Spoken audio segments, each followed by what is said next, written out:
আজকে একটা ঝিঙে ভেন্ডির রেসিপি নিয়ে চলে এসেছি। মাছ আর মাছের ডিম দিয়ে হবে। এর মধ্যে আমি গোটা ধনে, গোটা জিরে, কাঁচা লঙ্কা, পেঁয়াজ কুচি আর আদা নিয়ে নিয়েছি। এরপর আমি মাছগুলোকে ভালো করে ভেজে নিতে হবে। ভেজে নেওয়া হয়ে যাওয়ার পর আমি ওই যে ডিমটা নিয়েছি, ডিমের মধ্যে আমি একটু কাঁচা পেঁয়াজ আর কাঁচা লঙ্কা দিয়ে মাখিয়ে, দেখো ডিমটাকেও আমি তেলের উপরে দিয়ে দিয়েছি। ডিমটাকেও এবার আমাকে ভালো করে একটু ভেজে নিতে হবে, কারণ এই ডিমের মধ্যে আমি কোনো বেসন টেসন কিচ্ছু ব্যবহার করিনি, শুধুমাত্র ডিমটা। তো ডিমটা আমার ভেঙে গেছে, তো একটু গোটাও আছে। তো ডিমটা ভাজা হয়ে যাওয়ার পর ওই তেলের মধ্যে আমি গোটা জিরে আর পেঁয়াজ দিয়ে দিয়েছি। এরপর আমি পেঁয়াজটা ভাজা হয়ে যাওয়ার পর আমি এর মধ্যে ঝিঙেটাও দিয়ে দেবো। ঝিঙেটাকেও এরপর আমাকে ভেজে নিতে হবে ভালো করে। তো দেখো আমি ঝিঙেটা দিয়ে দিয়েছি। এরপর আমাকে ঝিঙেটা ভেজে তো ঝিঙেটা এরপর ভাজা হতে থাক আস্তে আস্তে। তো দেখো আমার ঝিঙেটাও ভাজা হয়ে গেছে। তারপর এর মধ্যে আমি আবার ওই ভেন্ডিগুলোও দিয়ে দেবো। ভেন্ডিগুলো খুব ভালো করে ভেজে নিতে হবে। তো ভেন্ডিটাও আমি ভালো করে একটু ভেজে নিই।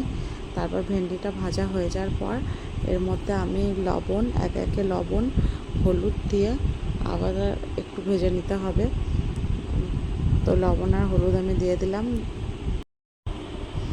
লবণ হলুদ দিয়ে আবার এটাকে আমি ভেজে নেব। ভাজা ভাজা আবার একটু হয়ে গেলে এর মধ্যে আমি ওই যে মশলাটা করে রেখেছি, গোটা ধনে, গোটা জিরে, কিছুটা অল্প আদা আর কয়েকটা কাঁচা লঙ্কা দিয়ে দেখো আমি মশলাটা পেস্ট করে নিয়েছি। এর মধ্যে আমি কোনো গুঁড়ো লঙ্কা কিংবা কোনো কালার আমি ব্যবহার করি না। তো মশলাটা দিয়ে আমাকে একটু কষিয়ে নিতে হবে। দেখো কষানো হয়ে গেছে, প্রায় কষানো হয়েই গেছে আমার। তো কষানো হয়ে যাওয়ার পর আমি আবার এর মধ্যে কয়েকটা গোটা কাঁচা লঙ্কা দিয়ে দিয়েছি, কারণ যদি ঝাল না হয় তো লঙ্কাটা ডলে খাওয়া যায়, তার জন্য আমি কয়েকটা গোটা লঙ্কা দিয়ে দিয়েছি। তো কষানো আমার প্রায় হয়ে গেছে। এর মধ্যে এবার আমি জল দিয়ে দেব। জল দিয়ে কিছুক্ষণ আবার বসিয়ে রাখবো। জল দেওয়ার পর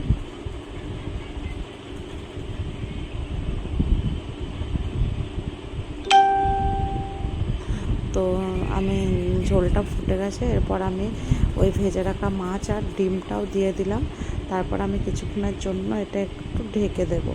ঢেকে একটু অল্প আছে কিছুক্ষণের জন্য রেখে দেব।